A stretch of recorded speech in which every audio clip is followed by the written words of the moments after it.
The 1970s, a time of change and upheaval.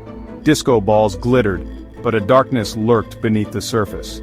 This was the world where Ted Bundy walked among us, his charm a deadly weapon. He was handsome, articulate, and seemingly kind. A law student, he volunteered for a suicide hotline. He even campaigned for a Republican senator. People trusted him. They believed in the image he projected. This was his power, the key to his horrific crimes.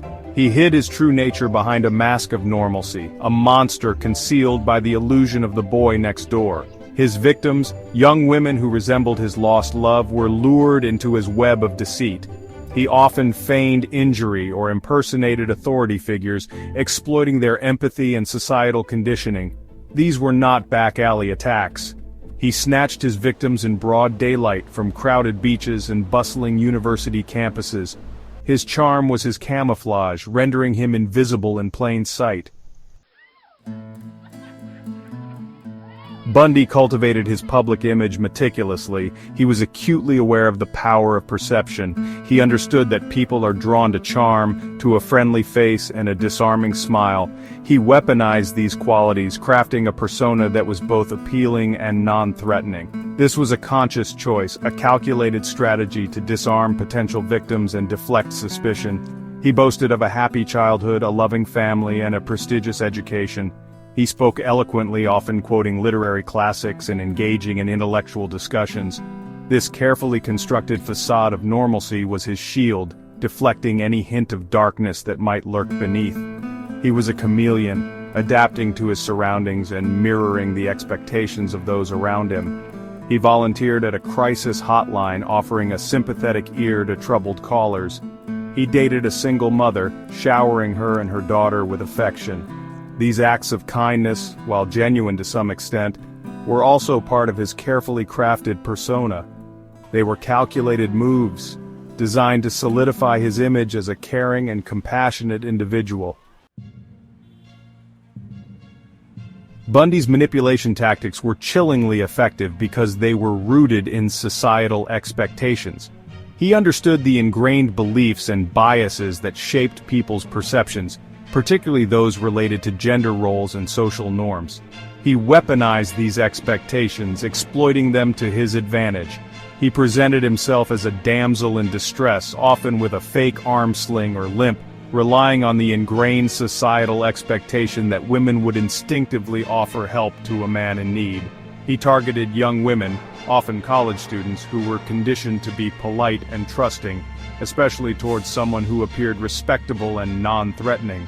He used his charm to disarm his victims, lulling them into a false sense of security.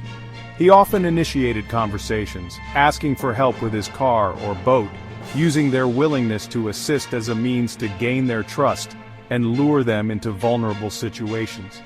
He preyed on the inherent trust that people place in authority figures. He impersonated police officers, firefighters, and even park rangers, using uniforms and badges to appear legitimate. He understood that people are conditioned to comply with authority, and he exploited this trust to gain control over his victims. He was a master of disguise, both physically and psychologically, transforming himself into whoever he needed to be to achieve his sinister goals. His manipulations extended beyond his victims to encompass those around him. Despite Bundy's carefully constructed facade, cracks began to appear. People who knew him well started noticing inconsistencies in his stories and behavior. Whispers of suspicion turned into hushed conversations, then into full-blown investigations. The illusion he so carefully crafted was beginning to crumble.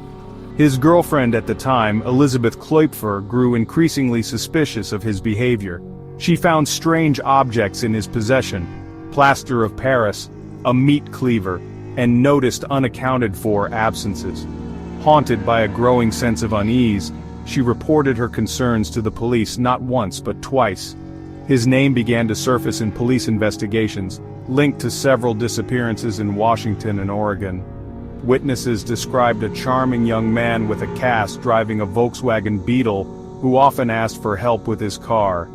A composite sketch based on these descriptions was widely circulated, and the net began to close. The more the police investigated, the more inconsistencies they found in his alibis and accounts.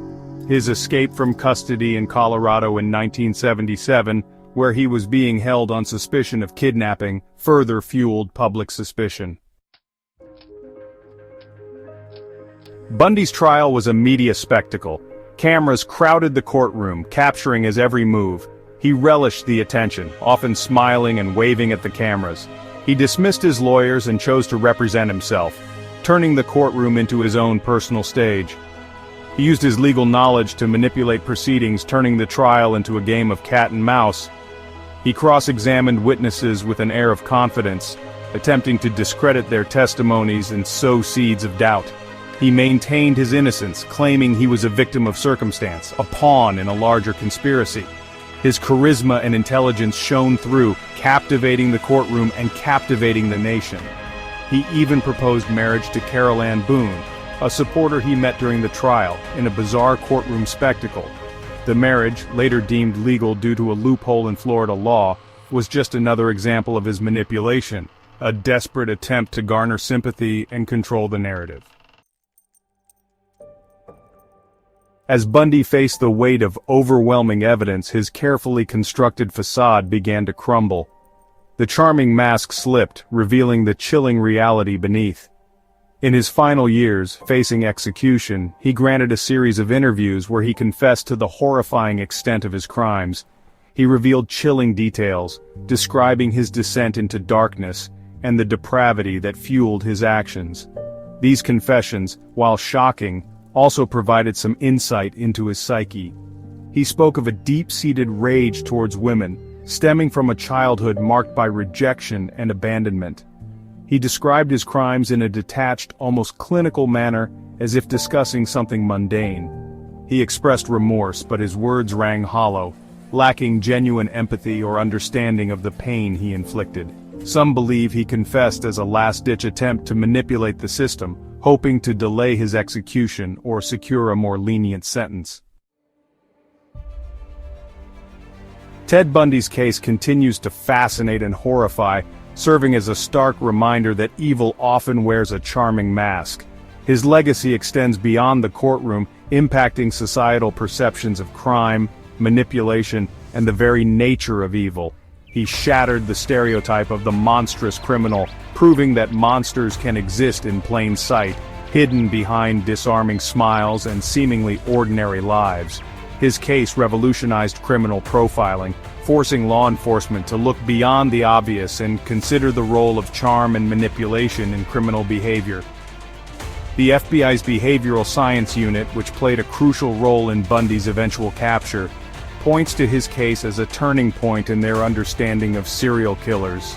Bundy's case highlighted the dangers of societal biases and the importance of critical thinking. His ability to exploit societal expectations, particularly those related to gender roles, underscores the need for greater awareness and self-protection. His case serves as a chilling reminder that appearances can be deceiving, and that evil can lurk in the most unexpected places.